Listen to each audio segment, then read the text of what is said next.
Welcome to Hunters and Closers. This is Dane and Haggard. Today I'm joined by Joe Staples, CMO of Motivosity.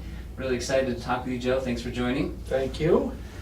So Joe is a senior B2B executive currently serving as the Chief Marketing Officer for Motivosity, which is an employee recognition software currently used by companies like Ivanti, Instructure, Clearlink, and Workfront. He specializes in SaaS, MarTech, employee engagement, and the customer experience sectors. His expertise is in building a powerful, differentiated brand and fueling the growth of the revenue engine, and he prides himself in providing a great blend of strategy and execution.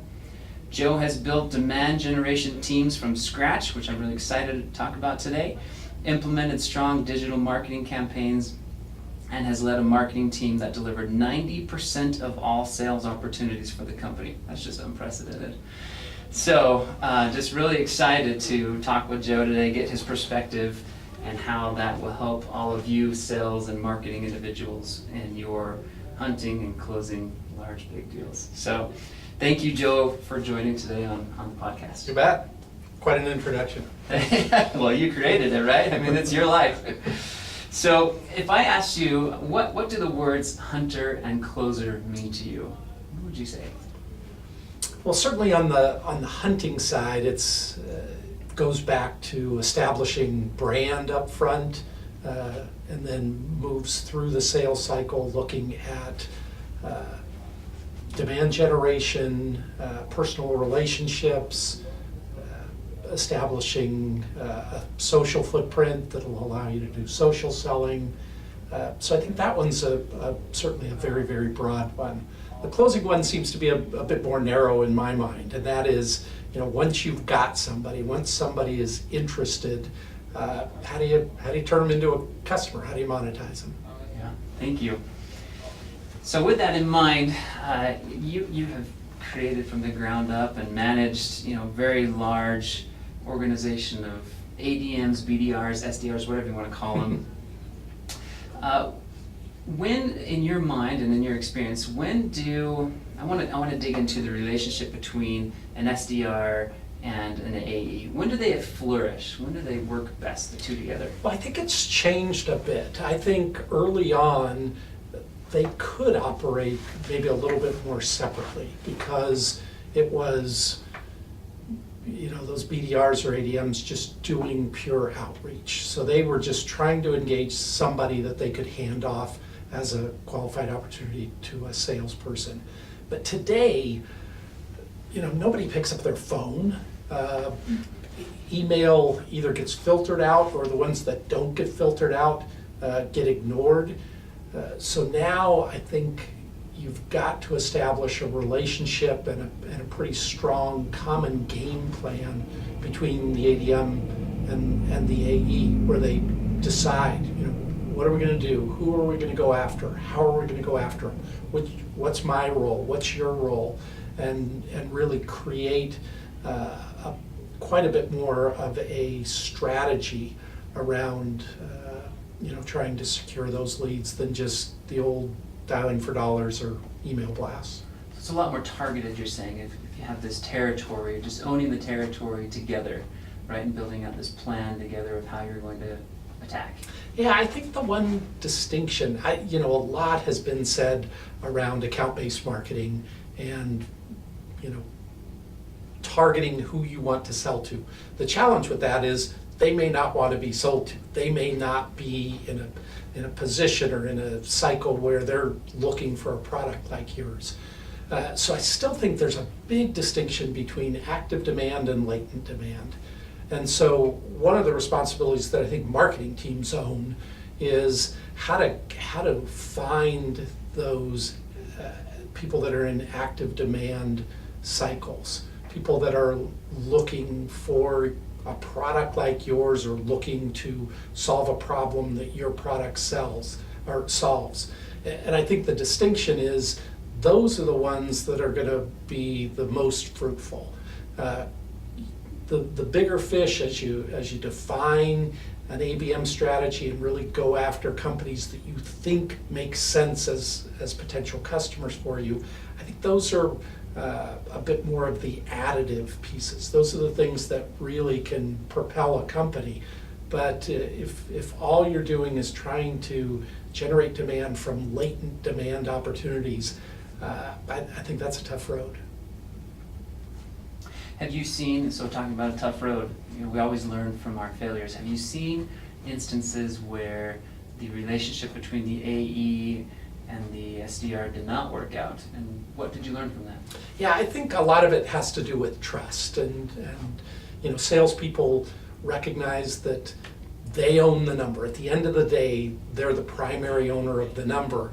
And oftentimes they don't want to have anything negatively impact or influence that number. And so, they'll kind of maybe pigeonhole the ADM a bit and say, well, you just do this and I'll take care of this. And there's not a lot of coordination and there's kind of a lack of trust.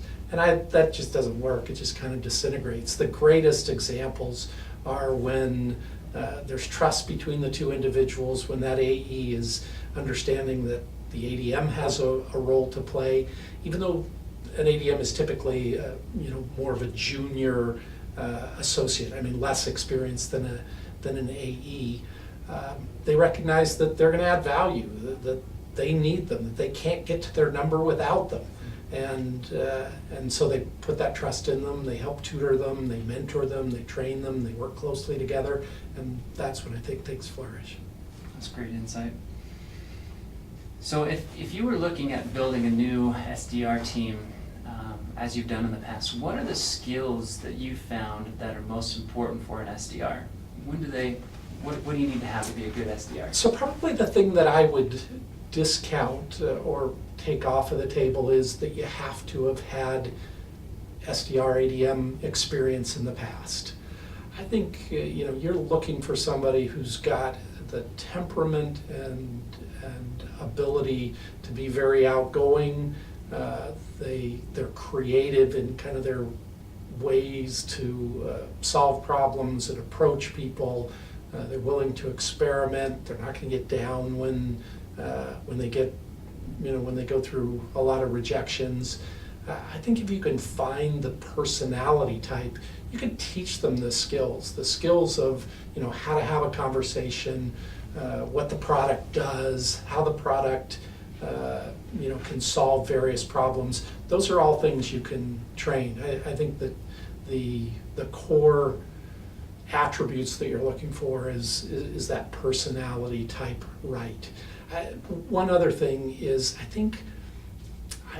don't know if I've ever met somebody who has a career goal to be a BDR for the rest of their life. Mm-hmm. It's, they want to do other things. The important thing is, do they see a path into a sales role? Because that's the motivation for them. A BDR has two main motivations. One is, I'm going to get some added money if I find a new lead. And two, if I'm a star, I'm going to get promoted and get an AE job where I'm going to make even more money. And so if they don't have the career path into sales, sometimes into marketing, but primarily into sales, then the only motivator is I make more money if I get a lead. And that's just a short-term motivator. It's not going to do the job. What really is going to be the motivator for them is I'm going to be the star. I'm going to be the top of the ladder of BDRs, and when the next sales role opens up, somebody's going to tap me on the shoulder because of the performance that I've had. And we've both seen that many times, right? Where someone did stand out, was a star, and did get that promotion. Yeah. That's exciting. Yeah. That's fulfillment. What do you think a healthy balance is? When you look at the number of leads that should be generated by marketing and those that should be self-generated by the AE. I like our model at Motivosity. The goal is 50-50. That the AEs look at their number and say, I need to generate 50% of those opportunities coming in the door, and I have a partnership with an ADM where they're going to generate the other 50%. In my intro, you said that 90%. yeah, that we had one where it was 90%. It was bad. I'm not proud of that. It was swayed too far the other way. And I think the challenges with it are AE-generated leads close at a higher rate than BDR leads do. The other thing is, unless the AE feels that they have the responsibility to find new opportunities, you're leaving a lot of potential revenue on the table, because AEs are going to get into places that ADMs aren't, or BDRs aren't ever going to get into. They can operate typically at a higher level in the organization. They're usually in the field, and so they have local relationships that a centralized BDR team doesn't. So all those things, you'll lose the benefit of all those things if the way you build your model is that AE says, if all I do is rely on a BDR to give me every lead, I'm going to fall short of my quota. I have to generate a certain amount myself. And I like our model. I think 50-50 is a good approach. It's much more healthy in my Yeah, opinion. right. So when you were thinking back on that split where you had 90-10, if you will, what were some of the negative results of that? Did it affect the sales team? Did it affect the marketing team? What were some of the results? I think the biggest negative was that you end up with some AEs who fall short of their number, and when you dig into it, they say, well, I didn't get enough leads. Not, I didn't generate enough leads. Right. It was, I didn't get enough leads. And so they fall into this trap of being dependent on somebody else versus thinking, I own my number and I know that I have to generate new business in order to do that. I think there's some lack of motivation for them around establishing relationships, because they're not using those relationships to generate new business anyway, so why do it? So it's so much more healthy when they feel that, I own a portion of this, and I'm waking up every morning thinking, yes, I have business that I have to close, but I also have business that I have to introduce and generate from scratch. I had a good conversation last week with Frank Malett. I believe you've worked with him in the past. He's a good one. Yeah, I remember him also talking in our conversation about how he's seen sales representatives fall into that trap where it's almost like a bird waiting for its mom to come feed it a worm, and eventually it's going to die. Mom's not going to show up at some point and give you a worm. You've got to learn to go find your own. Exactly, and I think it also creates the ability to still hit your number if the BDR is a little bit short that month, or you have a turnover in a BDR and you introduce somebody new that still is ramping, then the AE picks up the slack. Or the exact opposite. The AE's new and ramping, or has kind of a downturn in their prospecting efforts. The ADM's there to shore it up. Otherwise, you kind of have this single point of failure. Right. It's if the BDR or ADM doesn't perform, territory doesn't perform. That's what happens when 90% comes through that single funnel. So in your mind and your experience, what does a healthy relationship look like between the sales organization and the marketing organization? I've seen it where marketing rolls up to sales. I've seen it where SDR rolls up to sales. I've seen it where they're separate. What works best in your mind? So as far as the reporting relationship, so where the BDRs report, do they report into sales or do they report into marketing? I don't think it matters. I think it can work either way. And I would never ever get hung up on that. If I went to work for a company and they said, hey, all the BDRs don't work for you, they work for the sales team, I'd say, great, doesn't matter to me. There are trade-offs in both scenarios. For a BDR to work for marketing, they tend to be more closely aligned with campaigns that are being run. They understand them a little bit better. They probably, I think, get trained in a little bit more of a strategic way. When they work for the sales side, the relationship between the BDR and the AE tends to be a bit tighter and stronger. The approach that they use in prospecting probably gets aligned a little bit better. But again, I think it can work either way.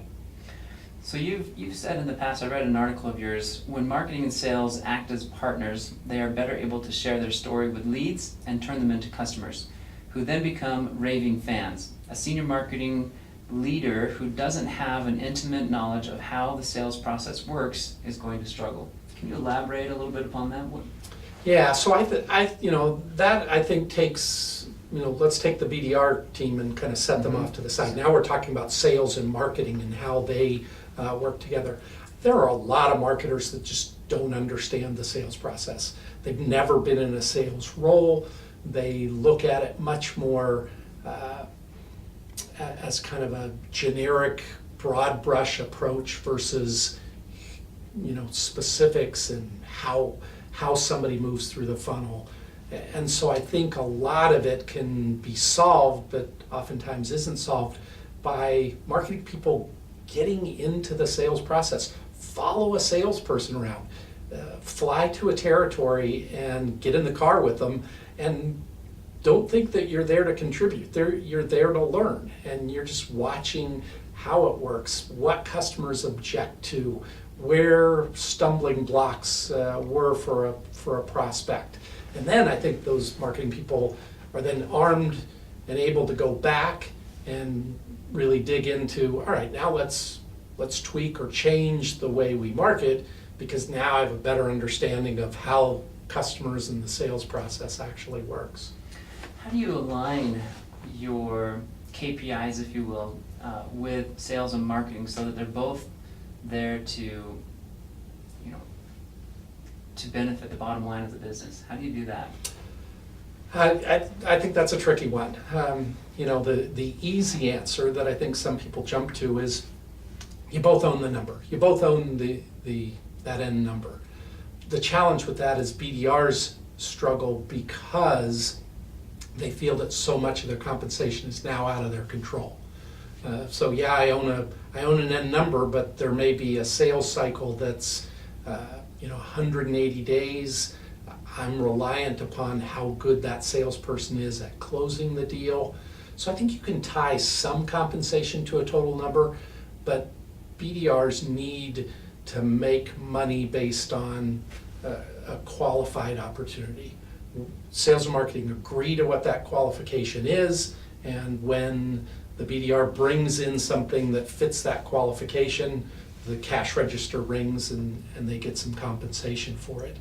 So, I think the alignment part is a bit of a challenge, and a lot of that comes in the upfront agreement as to what's a qualified opportunity? How early do we want it to ring the cash register and be put in the hands of an AE?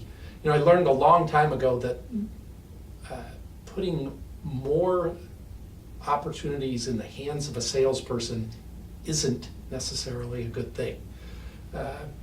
Because what often happens is you're giving them things that are too early, and they're just working things that aren't ever going to turn into anything, versus let that BDR and the marketing team be the ones that nurture an opportunity to where they're really ready to now talk to a salesperson. They're probably not all the way to where now it's time to sign on the dotted line and accept the purchase order, but the marketing team and the BDR team have taken them farther down the path.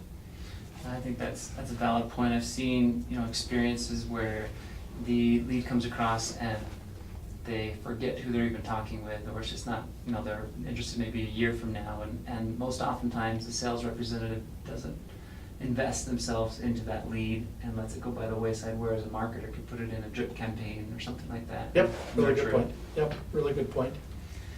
So I want to talk a little bit more about the marketing department itself. Let's shift off of the SDRs. How do you build a marketing culture that is exciting and people love coming to work and they love the brand that they're building? How do you build that? What's important to build a good marketing culture? I think marketers love seeing wins. They love seeing the name of the company in lights and in print and in big graphics at events, all those kinds of things. And sharing that, I think, is super important. One of the core pieces of Motivosity is built around employee appreciation. If we look at it and say, if you're trying to get an employee to go 100 yards and accomplish something, you need to celebrate with them at yard 5 and at yard 10 and at yard 15, and they need to feel that their work matters and what they're doing is contributing to the success of the business. So I think that's one. I think helping them better understand the total marketing process, especially as you get into bigger companies. A marketer can be very specific into my job is running pay-per-click campaigns.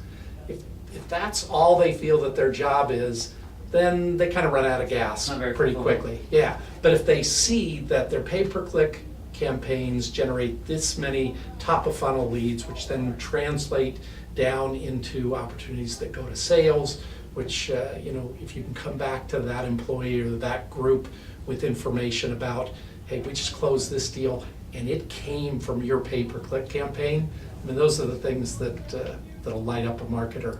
I think the one other thing that's pretty neat, and it's almost becoming a lost art in marketing, is branding. Marketing has shifted so much to demand generation. What are you doing to bring a lead in the door? And so the skills of marketers around building a brand that resonates with people, that they can identify with, that contribute to their overall buying experience, and how you do that through electronic media, through events and trade shows, through user conferences. All those things are exciting to a marketer, but the marketing leader needs to know what they're doing when it comes to that. Yeah, of course. Yeah.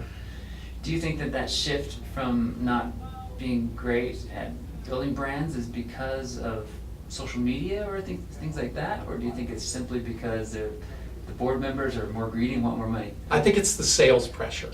It is, so many businesses, when it comes to sales and marketing, says, we have one goal, and it's, here's the revenue goal, how do you get there?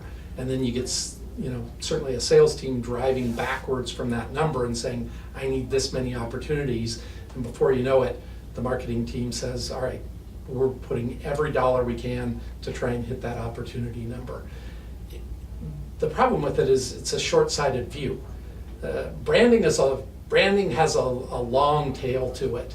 The activities that you do this year to build brand probably aren't going to make much difference to the number that you have. And you have investors that are, kind of saying, hey, you got to hit your number. But if you got patient board members, patient investors, a patient CEO who will say, no, I understand that building a great brand is the economically the best way to grow this business, that's when it's going to be great. So I'll give you an example. So I was the CMO of Interactive Intelligence, and we decided, or I decided, and convinced the CEO, we're gonna go build a brand, because building a brand then means you don't knock on every door trying to sell somebody something. People are then coming to you because your brand resonates and it has mind share. So we did a brand audit, looked at how much brand recognition the company already had. Brand audit came back, the raw score, which is the percentage of people who even knew the name of our company, was 6%. So it was terrible, right? But I was a new CMO, so I thought, this is great, like there's nowhere to go but up. And so we invested, we started running ads and doing all kinds of creative things. We came back 9 months later, reran the brand audit. The core question being, are you familiar with a company by the name of Interactive Intelligence? 6%. Hadn't moved the needle. What? 1 percentage point. After 9 months. After 9 months. And so now I'm going, pressure's on. But again, a patient CEO. So I went back to him and said, the thing that we learned out of this is that it takes more than 9 months to build a brand or to move the needle on the brand. And so he agreed. He said, all right. And gave me some more money, and we continued to invest. We then went back a year after that and had moved it into the 20s as far as percentage goes. A year after that, we were above 50%. And we peaked probably pretty close to 80%. But it was an executive decision that we're going to invest in our brand. And again, I think that is a long-term view of how to build a business, which is very different than, no, you said you would deliver this many opportunities, you better, that's the only thing that matters.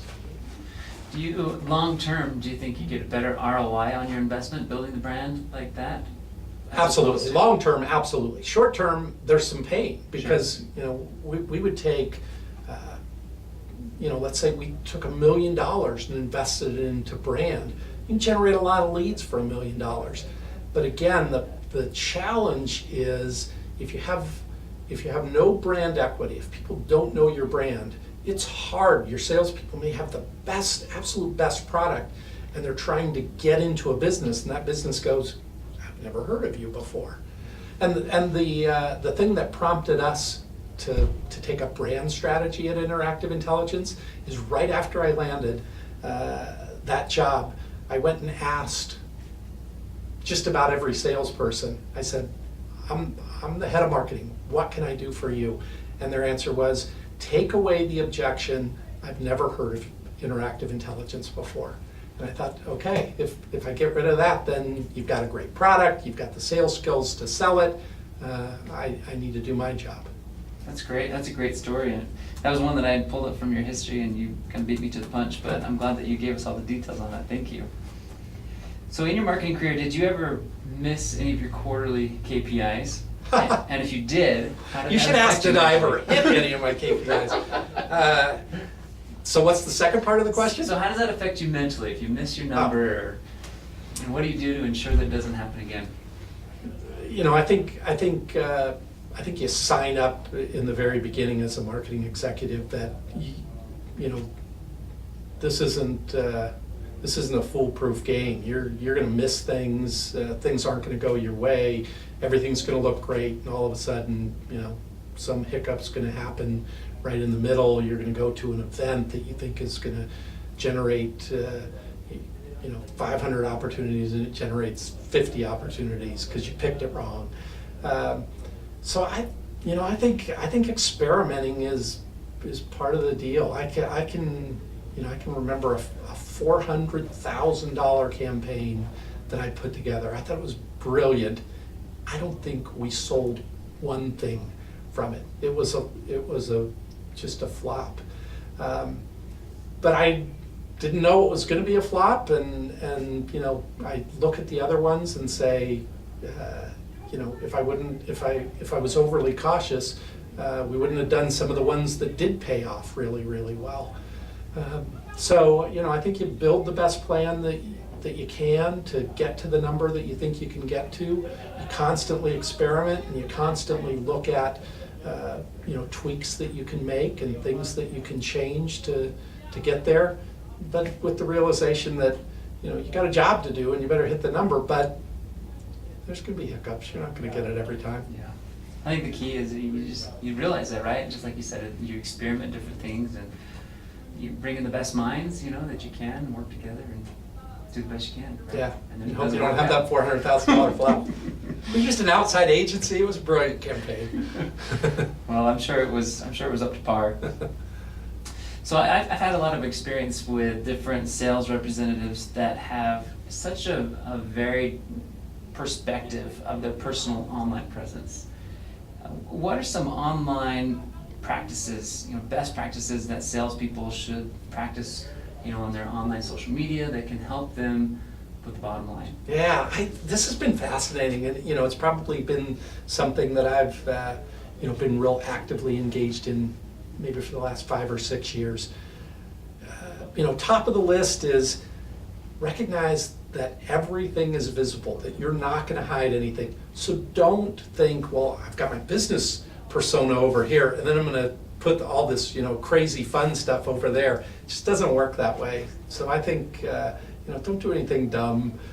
Don't put anything out there that's that's questionable, that would cause somebody to think, I don't know if I want to do business with these guys or this, this individual. That aside, kind of taking that as a given, I think an important thing is, can you add value? Can you write and promote socially things that people find insightful, that either causes them to think, oh, I'm gonna connect with this person, or I'm gonna comment and ask some questions, or I'm gonna engage in a conversation, because I just think what you write and what you post about is so insightful. And that's hard for some people to do. Some people just aren't writers, and they just, it would take them forever to do. But developing that skill, I think, is just really important. Then how you engage with other people socially is the other thing that's pretty fascinating. This will sound very self-serving, but playing to people's ego works. If you've got somebody who just won an award and they've just posted that on their LinkedIn profile, and that's a company and an individual that you want to do business with, start by complimenting them on this award. They'll pay attention to that. If you come to them with, hey, I have this great software application, would you like to buy it? You're just blended into the noise. But egotistically, everybody will respond to the compliments of the award they won, or something that they wrote that got published. So playing off of that is a good way to do it.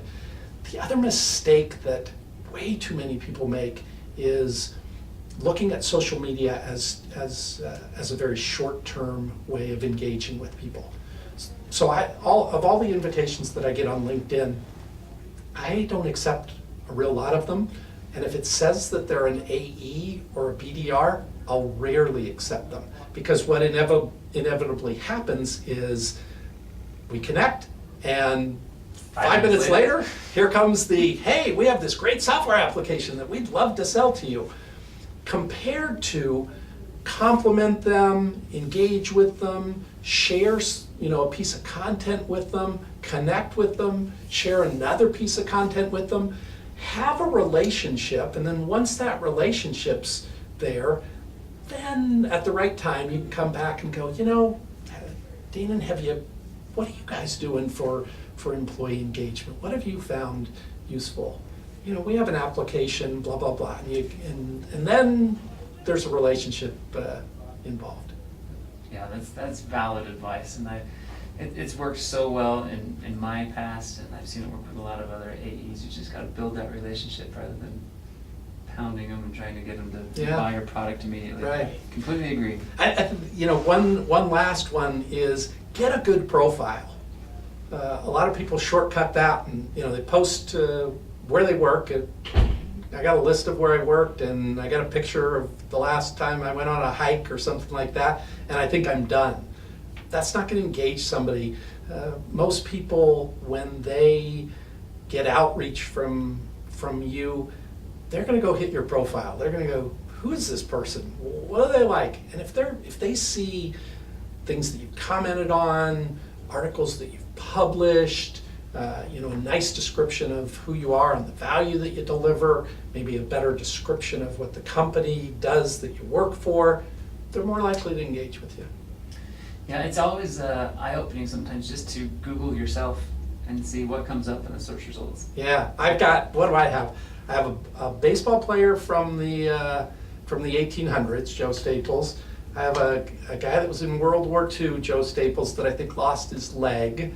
I have a guy that's in prison, Nice. Joe Staples in prison, and then the guy that trumps me every time is a Joe Staples that's a pretty high-profile ad exec, and I've seen him too. yeah, I always have to go down to like page 6 to find myself. Well, it is eye-opening. It's good to do it. Do you have a favorite book, conference, or thought leader that could open up some of these sales representatives' eyes on how to be better online? Probably more around leadership than than sales principles. I'm a big Patrick Lencioni fan. He's great. His latest book, The Advantage, 5 Dysfunctions of a Team. I just think his thinking is so straightforward. You don't have to really wade through a lot to get it. He just kind of tells it exactly like it is, and you go, that makes so much sense. How come I didn't think of that? We had an opportunity last year to spend a whole day with him. There were 6 of us, I think, in the room, and just kind of talk through things, and it was a real highlight. So I think if I had to pick, if I was going to go be on a deserted island with some books, his are the ones. Patrick's. Yeah. I do like Patrick a lot. So let's shift roles a little bit and talk about closing here in the last few minutes. What role does marketing play in helping sales close the deal?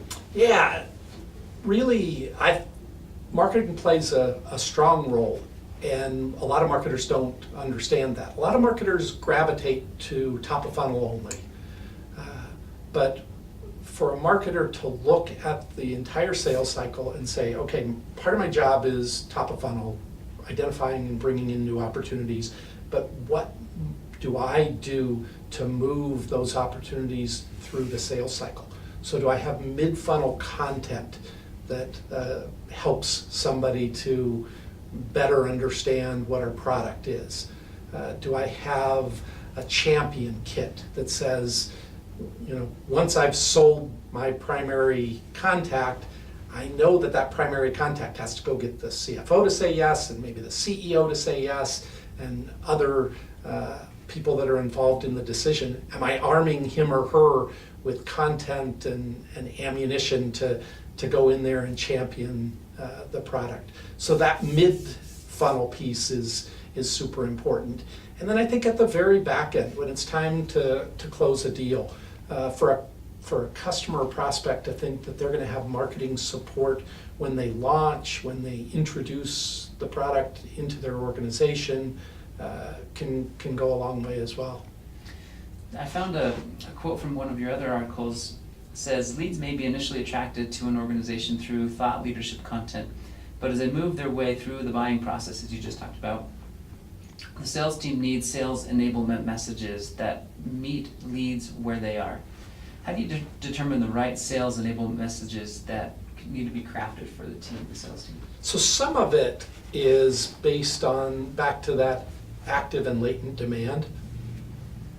So if someone is in an active buying cycle and they're looking for a product like yours, they just don't know if it's yours or a competitor's yet, that's a very different conversation than you're approaching somebody with an outbound email or call.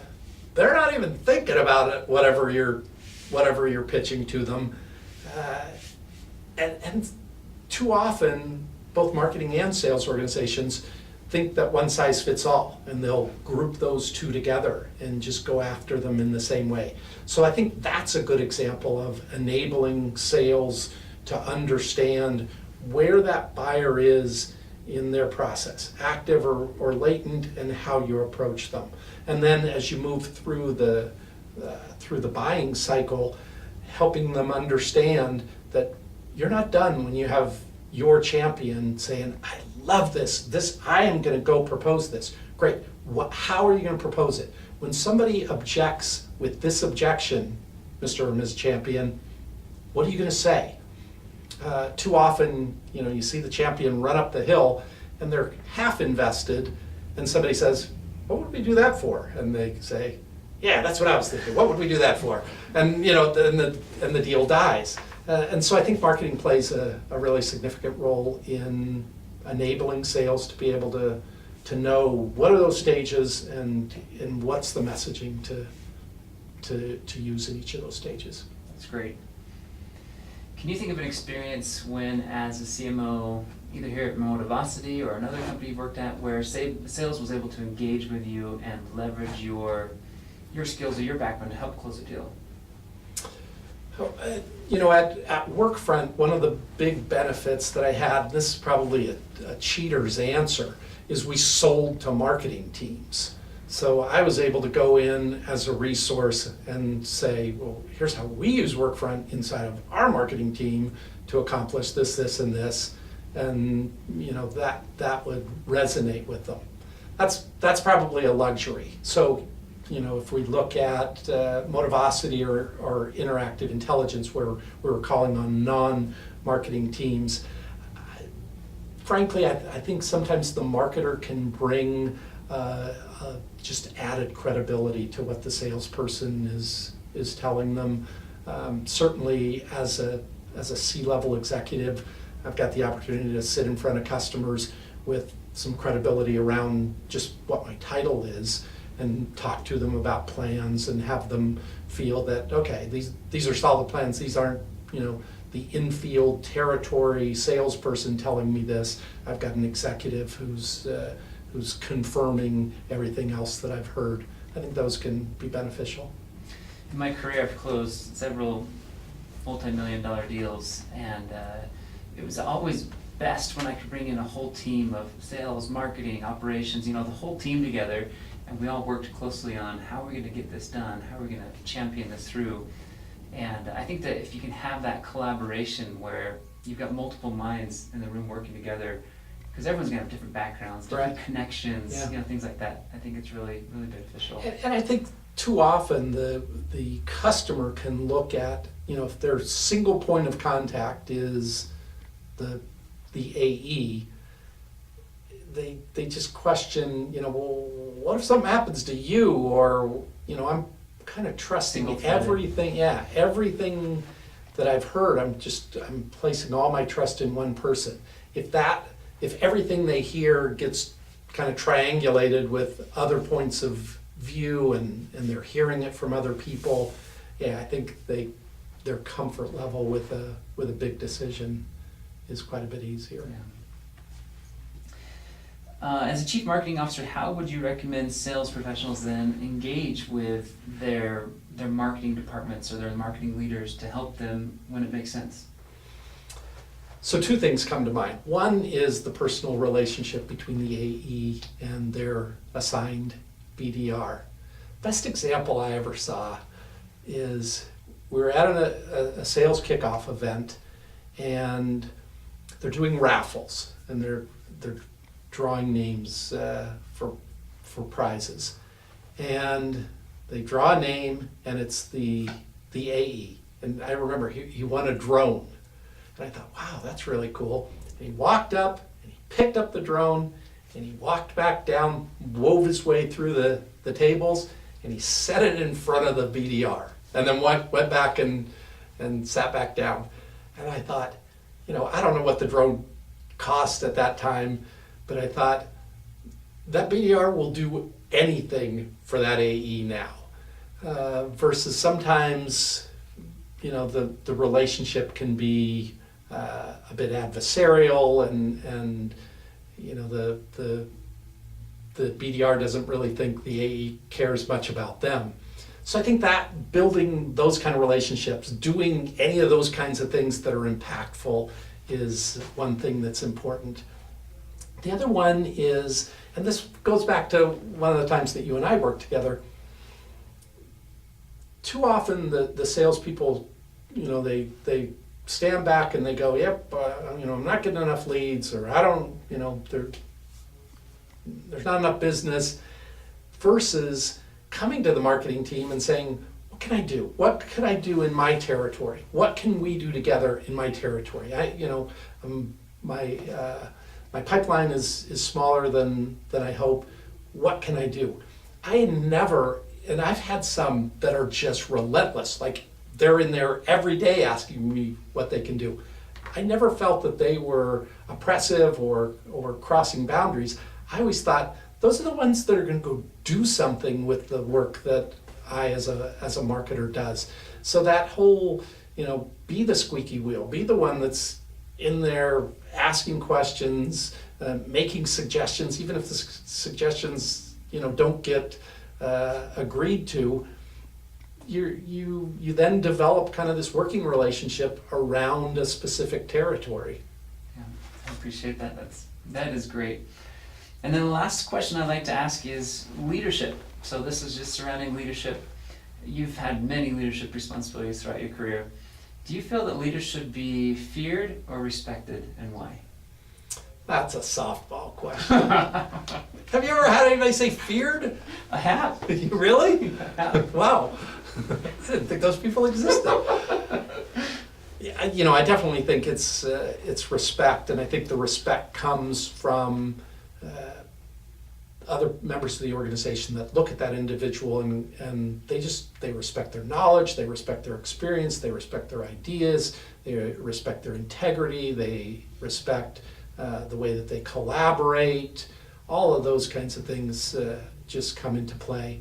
I think the biggest challenge with leadership is too many executives don't work very hard at it. They have a line job. So for me, as an example, I have a line job to build a brand, to develop sales enablement tools, and to do demand generation. And you can consume 110% of your day doing those things. But I think it's really important that you carve out some portion of time where you're reading things, where you're learning, you're listening to podcasts, you're taking leadership assessments and getting coaching on the things that you still struggle with or you're trying to develop, because it's not going to happen by accident. Time in the chair doesn't make it to where, wow, I didn't pay really much attention to it, but I'm a lot better leader than I was 5 years ago. It just doesn't work that way. I mean, if you want to be a better leader 5 years from now, you absolutely need to work at it and figure out what changes you need to make, and then work at making those changes. Self-awareness is probably a big part of that, understanding what you're good at and what you still have some room to work on. That's great. So if you're in an elevator with someone, 30 seconds, tell us about Motivosity. Yeah, Motivosity is a great company. We're having a great time. We've got some wonderful customers. I haven't started, the elevator door hasn't closed yet, so I haven't started the pitch yet, because otherwise you'll tell me that's way too long. Going to like the 78th floor. So Motivosity is a software application for peer recognition. And at the core of what we do, we believe that people are more productive, more loyal, more engaged when they're happy at work. And the way they become happy at work is they feel appreciated for the work that they're doing. And so we have a software application that operationalizes that, and it's super effective. We've got across our customer base 95% usage engagement rate, without anybody ever having to remind somebody, hey, have you logged into Motivosity? It just happens. It's a great application. I've used it personally, and talking about that relationship between the SDR and the AE, and it's a great platform to go in and just celebrate a win with them and thank them and reward them, and for the whole company then to see the great work that the SDR or the BDR has done. So yeah, so as impressive as that drone giveaway was for me, it was limited to the people in the room that saw it, so there was no social feed that let everybody else see it. It was a bit more expensive. These are, kind of small monetary gifts that are funded by the company. But yeah, it just goes a long way when somebody gets a broad shout out for, wow, that lead that you brought in, I think is going to make my number this year. How does that BDR feel when they see that and they know their boss saw that and they know all their peers saw that? It's a huge motivator. Absolutely. Yeah. It's a great platform, and wish you all the success that you deserve. It's going to be